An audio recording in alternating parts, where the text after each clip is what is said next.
Today, we get to dispel some myths and expand your understanding of exercise with one of the top exercise scientists and researchers in the world. He's a health sciences professor and graduate director of the Human Performance and Fitness Program at Lehman College in the Bronx, where Corrie-Beth was also a graduate as well. And he's the author of several books on muscle and strength development and has appeared in just about every media publication known to man or woman. And he's lectured all over the world, and he's been named one of the 100 most influential people in health and fitness. So I'd like to introduce everybody to Mr. Brad Schoenfeld. Thanks for having me. It's great to have you, Brad. So anyway, we have like so many topics that we could cover. What I would love to do is just dive right in with a recent paper that you were a part of. It was the Maximizing Strength, the Stimuli and Mediators of Strength Gains and Their Application to Training and Rehabilitation. Mm-hmm. And I thought this was a cool paper just because of, where you were leading with it, which was, hey, sometimes people are put in positions where they can't just lift heavy, and they still can actually, they'll still derive actual great benefits from their training. They just need to approach it a different way. So would you mind just kind of walking everybody through this paper? Yeah, sure. So we endeavored to first look at what are the stimuli and sensors of muscle strength. So what actually mechanistically is leading to gains in strength over time through resistance training. And we touched then on general training strategies, which everyone knows there is a dose-response relationship. So it's a general rule: the heavier you lift, the more specific the strength gains are going to be. There's also a joint angle specific aspect of strength. So training through a full range of motion will get you strength gains throughout the complete range that you're training, whereas you can make very good strength gains within a limited range, but the gains will only be specific to that limited range, or within, or somewhere around there, within about 15 degrees either way of that range. And then we discussed strategies. Well, a lot of people don't have access to gyms, especially, we had COVID, where what do you do if you want to? So what can you do if you don't have access to heavy loads? And we gave some suggestions there. And look, I will also say this with the caveat: you want to optimize strength, you got to lift heavy. But for the vast majority of people, what I would say is that the functional adaptations that you gain, most people are not going to need to be powerlifters for their everyday lives. It's just not going to have any relevance. So yeah, if you're a power lifter, you got to lift with the heaviest load you can, because there's what's called the principle of specificity. But if you just want to be able to lift packages, I would argue that strength endurance is an even greater part of functional tasks. So how big of a role then do you think the resistance plays with regards to endurance? Because, and I know, just so everybody's aware, Brad has a very interesting perspective on all this too. He's not just a researcher, he's got practical experience in the field. Brad owned it was a women's only gym, was it not? Well, we converted to women's only, but at the beginning it was both. Yeah. Okay. So he's not just training bros. He understands the needs of all you ladies out there as well. So, can we talk about that though then for a moment too, in terms of what is the necessities to just simply improve muscular endurance? Again, it's the so-called principle of specificity shows that you train specific to your goals. And if muscle endurance is your goal, when I say muscle endurance, local muscle endurance, so like the ability to continually pump out repetitions, or in some cases from a practical standpoint, like a farmer's carry could be considered a muscle endurance type task, depending upon how long. If you want to carry a package from the supermarket to your car, which is on the other side of the parking lot, that would be somewhat of a muscle endurance task. So again, training specific to that would be using more longer duration sets. And of course, with lighter weights, if you're going to train very heavy, you're not going to be able, there's an inverse relationship between load and your ability to endure the set over a period of time. So you have to reduce the load to be able to carry it out for a longer period of time. So then also according to this paper, I mean, one of the things that you pointed out is that one of the mediators for building strength is training at a high effort. So in the case that we're talking about here of, longer set times, as long as those sets are carried out to or close to volitional failure, I mean, somebody's going to probably provide their muscles all the stimulus that they need in order to build strength, especially as you were pointing out, more in like the real world setting versus if we're doing this for athletic purposes.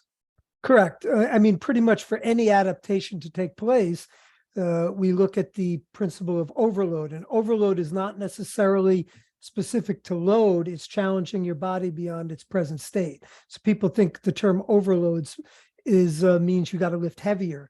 Well, there are different ways you can overload your muscle. Certainly, that's one of them. And what I would say is that if you are training with suboptimal effort, so if you're just lifting, let's say, light weights, and you could have done 10 more reps with that weight, it's not promoting any need for an adaptive response in your body.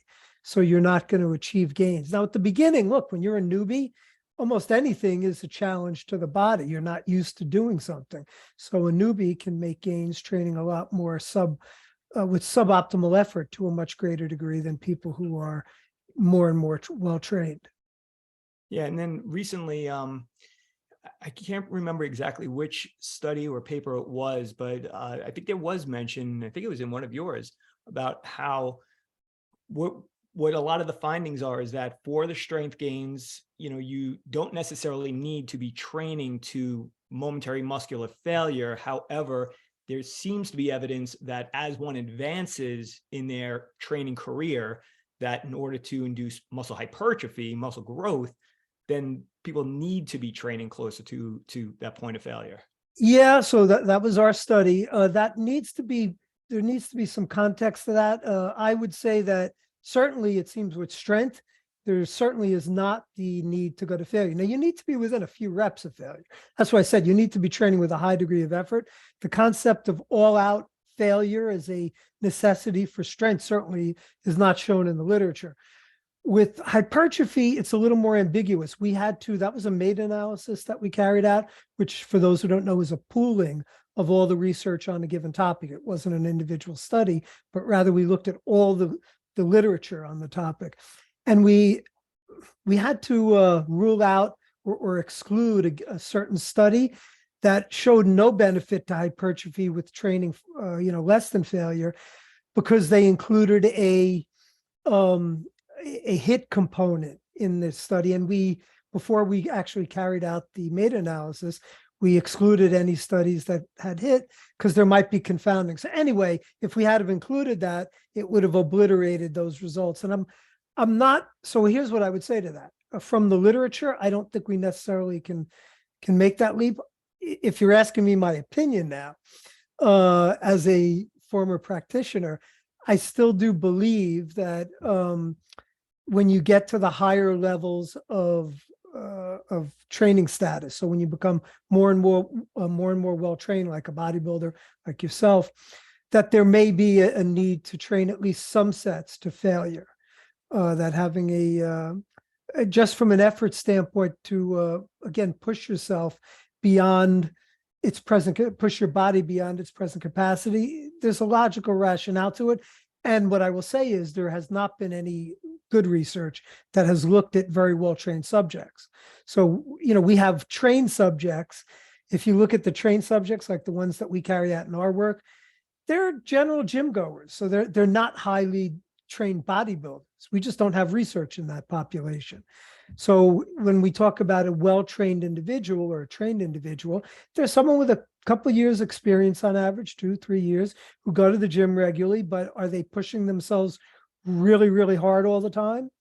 No, as we've seen in our research. So if you look around the gym, when you go to the gym, those are the general people that you will have in a study that's using trained subjects. You don't have guys like yourself. So how though applicable is that though in terms of to maybe older populations? Because I'm assuming too, when you say that these are people who have a few years under their belt of training, are they mostly college students that we're talking about here? Yeah, the majority of studies, certainly on these topics, have been done in younger individuals. There's a few. You're taxing my brain now for that specific, because we've done so many meta-analyses. So I don't remember. I think there was a couple of studies that had older individuals. But look, we do know that recuperation tends to decline over time as you get older. So that needs to be taken into account. And look, there's an interaction between the training variables. So when you, let's say you're talking about failure, you have to look at, well, how many sets, your volume is going to be an issue, frequency is going to be an issue, rest between sets ultimately would be somewhat of an issue too. So there's this interaction, and it makes it difficult to give specific recommendations for a given variable. We try to do our best, but you always have to take them in context with what else are you doing in the programming. You have to look at programming as an entire entity, and then consider the variables and have an understanding intuitively of, from training yourself and from knowing the person that you're working with. What is their recuperative abilities? How old are they?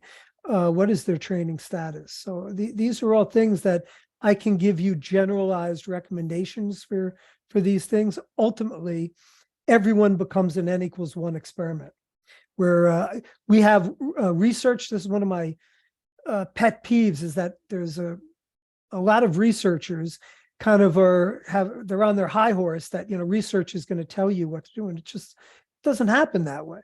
Evidence-based practice is specific to the fact that you use research. So the current evidence, research as a guideline to give a general recommendation, and then the expertise of the practitioner, along with the needs and abilities of the individual, need to be taken into account. And that's where your N=1 comes in. And just like if you're a doctor, you don't just say, the research shows I want, you're going to get this amount of a drug. I mean, that's going to vary based on the person as a general rule. Yeah. So, I mean, really good research is going to just simply point you in a direction, and then it's up to you to kind of tweak the dials however necessary to fit that individual. Well, I mean, I could say, I said earlier on that, you were named one of the 100 most influential people in the health and fitness, and you've had a huge influence on our business at Pure Physique, because, as you and I know, I came from more of a high intensity training background, but I'm also one of these people, because of my bodybuilding background, I'm not ignorant to the success that people who train with higher volumes have, and, the different aspects of training that they do that maybe those on the high intensity side don't. But your name has come up several times in a lot of team meetings. I'm like, guys, you got to take a look at this study. Okay, based on this, what can we tweak about what we're doing that might help bring us to somewhere in the middle? Which for us, I mean, the culmination of that was when you came out with the No Time to Lift paper. I had everybody read it. I said, give me your thoughts. And they were like, is he talking about Pure Physique? And it's like, that's awesome, because for me, I mean, that was like, it was actually special to me to know that, okay, like we've been following the evidence, while at the same time holding true to our business model, if you will, of trying to be time efficient. Because at the end of the day, I mean, the majority of our business revolves around, moms and dads who are in their mid 30s to mid 50s, and they're working jobs, and they got to take care of the kids, and they're coaching sports and doing all these other things. So, I mean, if you don't mind, like, I know that paper's been out for a while, but it's probably going to be new to a lot of our audience. And can you just touch on some of the, the major bullet points from that paper? Sure. And before I do, I think it's important also to point out that most people don't want to be bodybuilders. So I can tell people, hey, this is the research shows, if you want to optimize your results and get every last ounce of muscle out of your physique and reach your genetic potential, here's what's going to be required. Well, most people, I would say certainly the majority, don't want to put in the effort that's going to be required. So I think there's a lot of people have their own not only inherent biases, but I think they find if they're doing something, or let's say they're a trainer and they have a certain system that they're training, it has to be all things to all people. And that's kind of a silly, in my humble opinion, it's a silly endeavor, because you can never be all things to all people, and you have to understand the limitations. Certainly, if you want to be a bodybuilder, there's going to be a time element that you're going to need to commit to.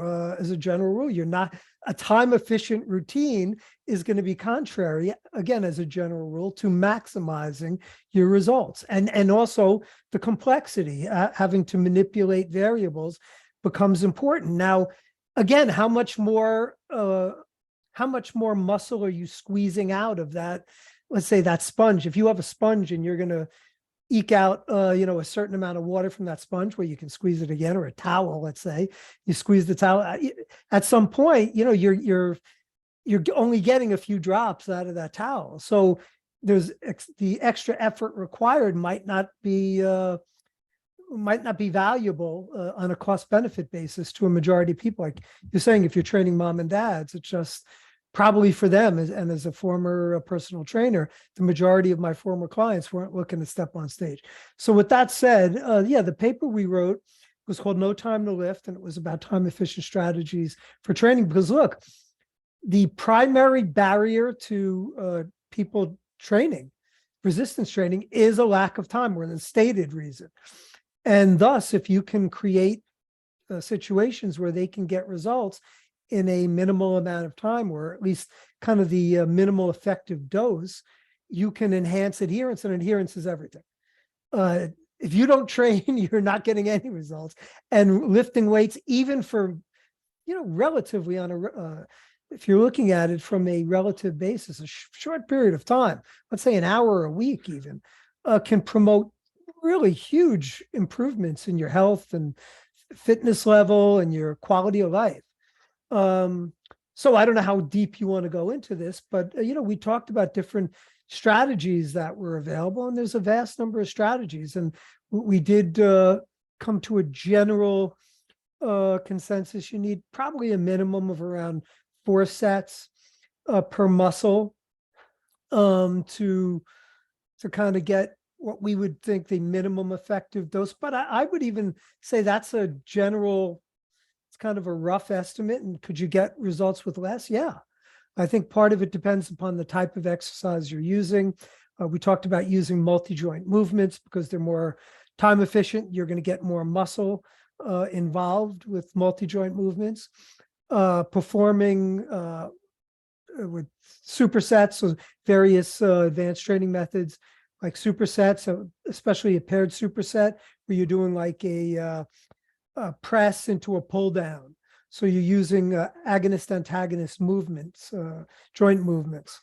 Anyway, again, I don't know how deep you want to go into it, but these are the types of things where really within 1-2 hours a week, you can get a very effective training program going and get, I would say, probably the majority of gains.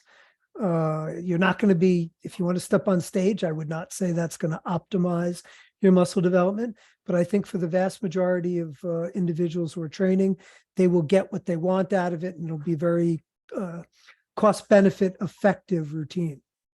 Yeah. And just to clarify for everybody, I mean, you meant 4 sets total per muscle group per week. So Correct. whether that's 4 done in one workout or spread out over multiple workouts, I mean, that should Correct. be sort of at least the minimum. But the maximum Absolutely. was what? Like, I shouldn't say maximum, but ideally between 4 and 10 sets per muscle group. Yeah, again, so you do more sets, you're going to tend to have longer sessions. So, the research generally shows somewhere between 10 to 20 sets per muscle. If you want to be a bodybuilder, if you're looking to maximize your genetic potential, somewhere between 10 to 20 sets on average is going to optimize that. From my experience and from the research we have, there's a wide range there. And I think some people respond better to even somewhat lesser volumes. And certainly some people need, on the higher end of those, of that spectrum. And what I would point out is when you're talking about optimization, it doesn't have to be that every muscle gets the same amount of volume.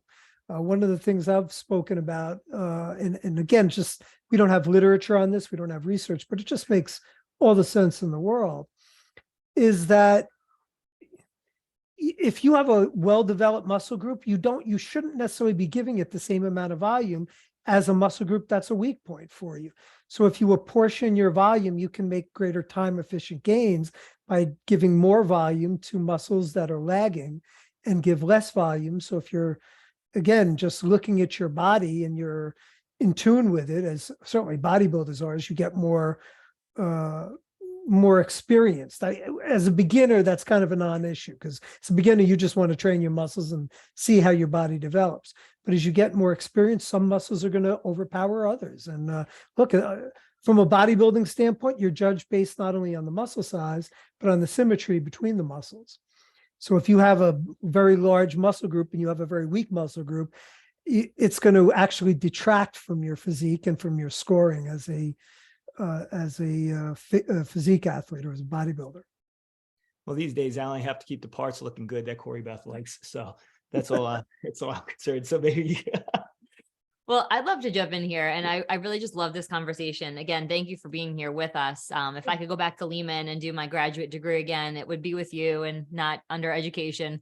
But that's another story, Brad. My biggest question is, the differences in training between men and women. We were recently interviewed for a column, and the interviewer asked how different Mike and my training programs are. And quite frankly, they're not that different. We both train. I mean, he's a little bit better with getting his 3 30-minute workouts in a week. I'm right now more 2 30-minute workouts a week, which people can't believe for either of us. But is your opinion, or has your research shown that male and female programs should be that vastly different as you see in big box gyms? The answer is no. There are some, what I would consider somewhat minor differences that seem to appear primarily in the recuperative abilities, that women seem to have better both interset recuperation, so they can use somewhat shorter rest intervals and not lose much or as much in terms of the repetitions that they're performing, so they don't have as big a drop off. And number 2, that they can generally come back a little quicker between workouts. But I think it's not like there's huge differences in that realm. First of all, again, we make generalizations, men and women. There's some women that's the case. On average, that would be the case, but some women it would not be the case for, and some others it would be more the case for. There's different theories. So one of the theories is, well, generally women are using lighter loads. So women thus they're recuperate. If you're going to use a heavier load, it's going to take you longer conceivably to recuperate. Now, whether that's true or not is not clear, but that's a theory. Another theory is that there might be hormonal aspects. There's some evidence showing that estrogen has properties that help to reduce muscle damage and certain muscle soreness between workouts. So we don't know mechanistically. It's somewhat difficult to say. But other than that, programming wise, no. Women tend to be stronger in their lower bodies than their upper bodies, but that doesn't necessarily have any influence on how you would train them. I want to hop in with this because I love that you just brought up estrogen. I recently listened to an interview that you did about women as they become menopausal or even premenopausal. And so our hormonal levels of estrogen begin to decrease, which then has an impact on our bones and muscle. And I would just love, Brad, for you to speak a little bit on the importance of weight-bearing exercises for women as they age. Yeah. So first of all, estrogen is an anabolic hormone, unbeknownst or unknown to a lot of people, certainly the lay public. We all think of it testosterone. Certainly, testosterone is has greater anabolic properties than estrogen. But estrogen is anabolic, and when women go through menopause, the loss of estrogen during that period will have substantial effects on their body composition, as well as their strength and ability to build muscle. So it's a really great point. Women comprise, the last time I checked, I'm assuming the stats haven't changed, but roughly 80% of the cases of osteoporosis are in women. And for those who don't know, osteoporosis is basically a hollowing out of the bone. It's literally, it means porous bone, where bones begin to get more and more brittle. And, in severe cases, you can sneeze and break a bone, or someone can hug you. And it's certainly when you fall, it sets up greater potential for bone breaks. And yeah, so women, now, first of all, women have smaller bones to start with, so they're at somewhat of a disadvantage from a loss of bone from that perspective. But also, estrogen is osteogenic, meaning it's bone building. So when women lose estrogen, and they have really a huge loss of estrogen during menopause, it causes a exponential loss of bone. And not only is it important, weight-bearing activity has been shown to be the primary factor in offsetting that, offsetting bone loss, but certainly there's a strong theory that it is time dependent too, that if you start, the earlier you start, you can build up a so-called bone bank, where you will then, your bones can be built up earlier in life, so that when you do go through menopause, you will have less of a chance of becoming osteoporotic. Yes, if you start when you are in menopause or after, you can somewhat certainly reduce future loss and potentially counteract some of the effects, but it's going to be difficult. Whereas if you start in your teens or 20s, again, you build up your bone bank. I like to use the analogy of a retirement account. If you start your retirement account when you're in your 20s, you can have a much better chance of retiring comfortably than if you start when you're in your 50s or 60s. I mean, that makes a lot of sense. And it just drives home the point why resistance training is so incredibly important to women. We actually have several clients who have increased bone density over a matter of months training. And so I know that they get very excited, as they should be, that they're able to reverse what doctor said was inevitable. So let's also switch gears again. This kind of dives into maybe gym folklore and things that we've been taught when we were younger. You recently on your Instagram had posted up a study that was done with regards to stretching. So it was comparing resistance training to stretching. And today you still have lots of people who, listen, if you made it through the 80s, right, you probably still think that stretching is a major part of what you need to be doing as part of an exercise program. And I hate to say this, but it kind of does go back to the the time efficiency component. Oftentimes, I think people just don't get started with an exercise program in general because they have this idea that there is this abundant amount of things that they need to do. And it's almost overwhelming to think, well, I don't have time to go to the gym and then stretch for 20 minutes and then, get on the treadmill for another 30 minutes and then go do my weights for 30 minutes to 45 minutes. And, in their mind, they're viewing this as a 2 to 3 hour endeavor, counting travel each day. And they're like, there's just no way, it's not worth it. But I just thought that it was really interesting. You had commented on this paper. So if you don't mind, do you remember the Sure. specifics? Yeah, so the paper was looking at, it was actually a meta-analysis that looked at the effects of resistance training versus stretching on flexibility.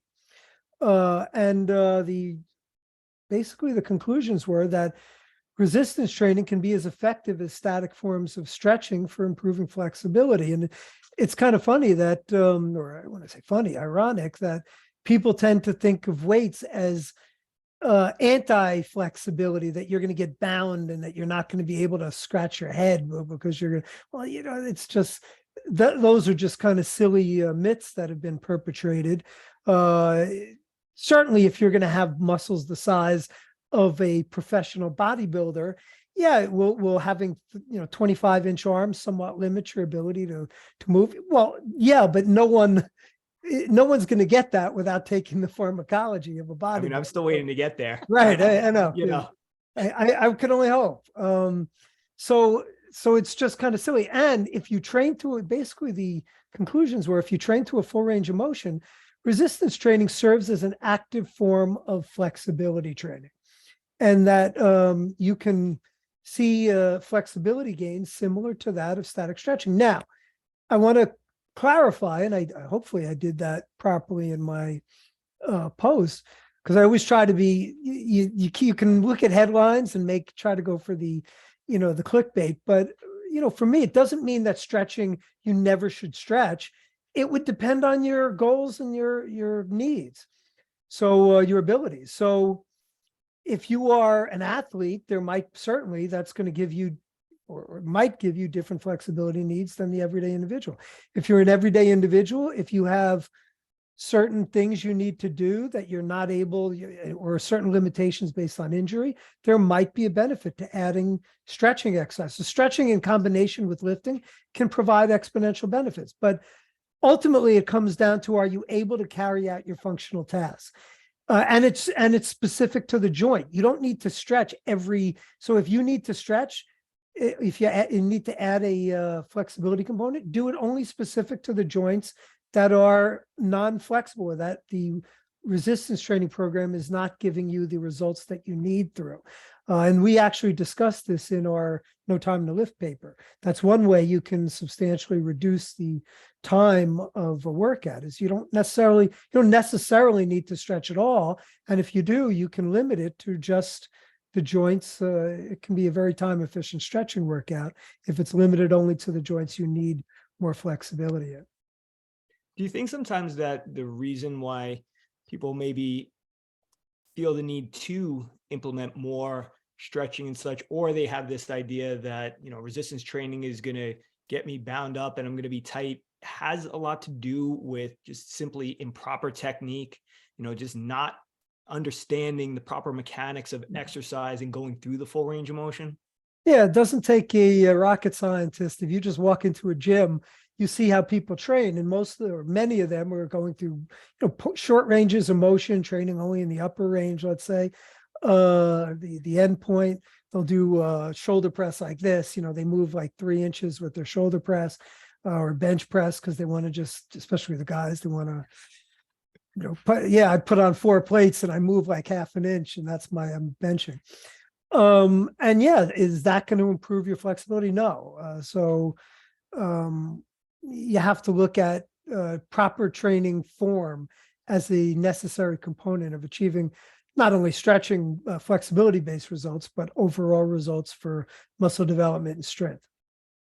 So while we're on the topic of stretching, I mean, you had another paper also with regards to stretching the calves, which of course, for a guy like myself who has suffered in that part of my body for most of my adult life, it was very intriguing. But not just the study itself, it was an excessive stretching necessary of the calves in order to induce muscle hypertrophy. But again, the differences between men and women's result. So this also ties back to what we were just talking about earlier, differences between men and women. So in that study, I mean, I'll let you talk us through it, but I think that also points to the fact that even if the method of implementation is the same, the result is largely going to be guided by that person's genetic potential, by the differences between men and women in terms of sex hormones and such. So give us just like an overview of the study and what you guys found. Yeah, so that study, I was fortunate to be a collaborator. It was carried out by a colleague of mine, Konstantin Warnicki, who's in Germany. I think actually now he's in Canada, but when he did that study, he did that as part of his master's thesis or doctoral thesis. Anyway, he was in Germany at the time, and really interesting study. And this built on previous research that he did from his lab. And he had subjects wear a stretching boot, which put the stretching was done very uncomfortably. So it was at a level on a discomfort scale of 1 to 10, it was an 8. So they were not happy. And it was for an hour a day, 6 days a week. So they did it. So this was very long duration stretching. But what we showed was that you can get very marked increases in calf hypertrophy and gastrocnemius hypertrophy from wearing this boot. And it makes logical sense from if you're looking mechanistically, mechanical tension. Stretching is a form of mechanical tension, and there's been animal studies in birds where they've done this. Loaded stretching has shown substantial gains, really marked gains in hypertrophy. as you point out, now from a practical standpoint, yeah, could you wear, if you want to wear that boot to bed, and do it every night, go for it. But for most people, I don't think it's practical, but it's more proof of principle that stretching can be anabolic, can be hypertrophic if done with sufficient volume. And I would say that it kind of also is more proof of principle that from a mechanistic standpoint, that mechanical tension is a primary driver of hypertrophy. That's been pretty well established, but this provides even more evidence. Now, men did seem to get better results than women. Why? We don't know, because we didn't look at the mechanistic factors, but we speculate, one of the things we speculated, it might be that men tend to be less flexible to start with. So women have more joint range of, they have greater ranges of motion in general. Part of it is the hormone relaxin. I'm not as up on the physiology of the differences between flexibility. I'd looked at that years ago, but kind of escapes me. But I certainly women, when women go through pregnancy, relaxin levels go up substantially. But as I remember, even before that, relaxin levels are higher in anticipation pregnancy. I think estrogen also had flexibility factors, properties. So here's what we kind of had hypothesized, that when you're more tight, you're going to have greater tension in the stretch, and that it might not have been sufficient enough with the greater flexibility in women. But we don't really know. Those are, again, more guesses on our part, educated guesses. But yeah, it does show that there are differences, and I don't know if they would necessarily be relevant to resistance training in that regard, but from a anabolic effect of stretching, it does seem that way. I'm going to give a shout out to Mike's middle sister here, who I know listens, and she has some of the most admirable calves that I've seen in a woman. But ironically enough, she walks on her tippy toes.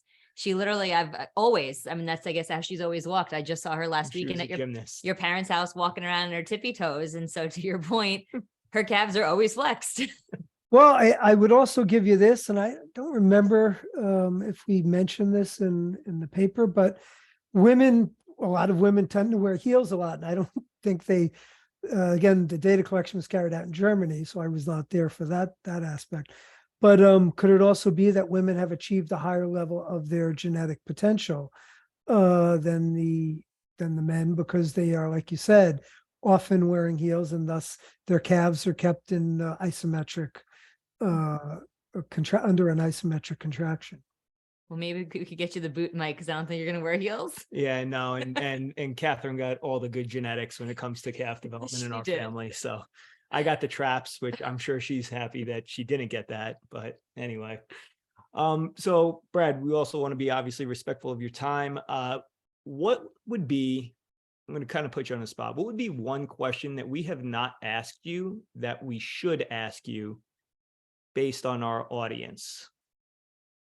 I mean, there's just so many ways to go with that question. I don't, you kind of caught me off guard with that, because it depends upon what aspect you want to talk about. Here's what I would, one of the questions that I'm often asked is, what is the biggest mistake that people make when training? And my answer, because I went through this and painfully so, is they tend to follow the advice of bodybuilders, or now, when I was there, it was when I was a young upstart trainee, it was bodybuilders, but now it's social media influencers, et cetera.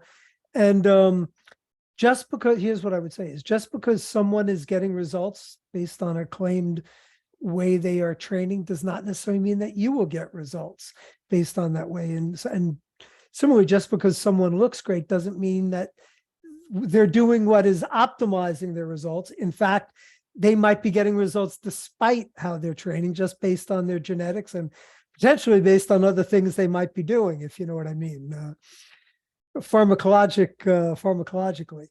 So ultimately, training comes down to finding out what works best for you and following the science. So basically it means, and I kind of touched on this before, but understanding the literature, understanding what the basics of what science tells us. And if you don't have the capacity to, if one, let's say someone in your audience doesn't have the capacity to make sense of the science, then follow people that do, that can at least give educated opinions on it. It's always best if you can make your own opinion. But look, I mean, I'm not going to spend time, if I wanted to find out about rocket science, I'm not going to delve into that literature and try to educate myself. I'm going to follow people that are educated in that science, and then, hopefully follow their guidelines. And then, like we were talking about before, you're never going to just use science to get your results. You then need to use your intuitiveness or train with some people like yourself, if they may, and thus fine tune these guidelines to specific to your goals and abilities, and also your lifestyle.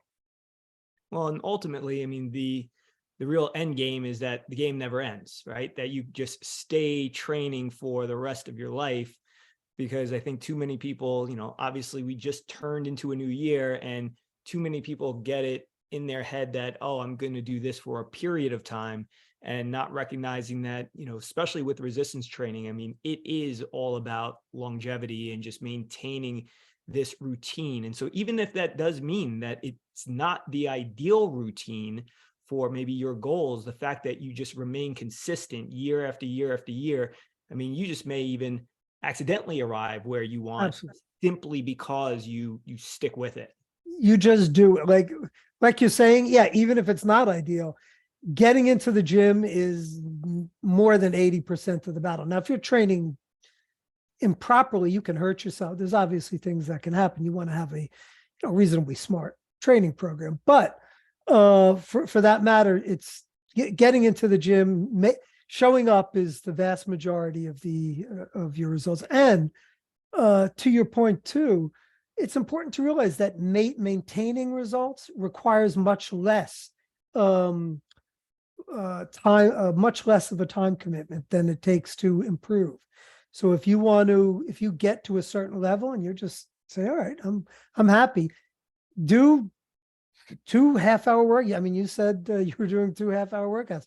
You can certainly maintain your results doing that over forever, and basically, or I wouldn't say forever.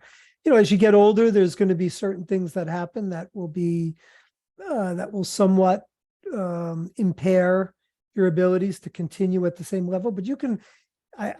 When I was a trainer, I've worked with people in their 80s and 90s who maintain terrific physiques. So they might have lost a little bit, but as long as you're consistent, you stay the course. Even fairly minimalistic training routines can provide substantial benefits.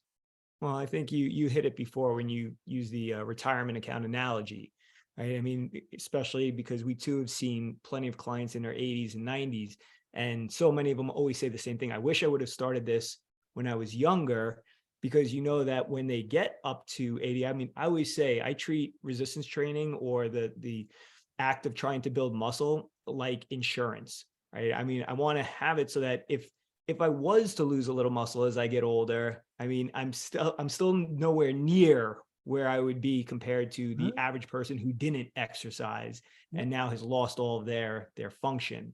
So, I mean, this really should be a lifelong endeavor. And to me, you consider it like brushing your teeth. It's something you have to do. Training isn't really fun for me anymore.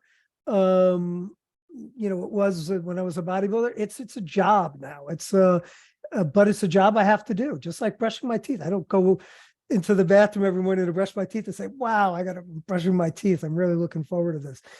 You do it and you always feel better. I do after you finish. So it's something that even if it's hard going through it, it's a struggle to push consistently through your routine. When you finish it, it's always something where I say, I'm glad that I dragged myself to the gym again. Yeah, I mean, listen, we just keep seeing more and more of the science pointing to resistance training as being maybe the single most beneficial thing that we could do for our lives, especially now with all that's coming out about myokines and all the different areas of our body that are affected, not just our muscles, by performing resistance training on a consistent basis. I mean, I think it's outstanding. And yes, if any of you listening today, we're not convinced that you need to keep resistance training at the center of what you do on a weekly basis. I mean, now you should know. So I just want to say once again, Brad, thank you so much. Appreciate you on so many levels, and can't wait to have you back.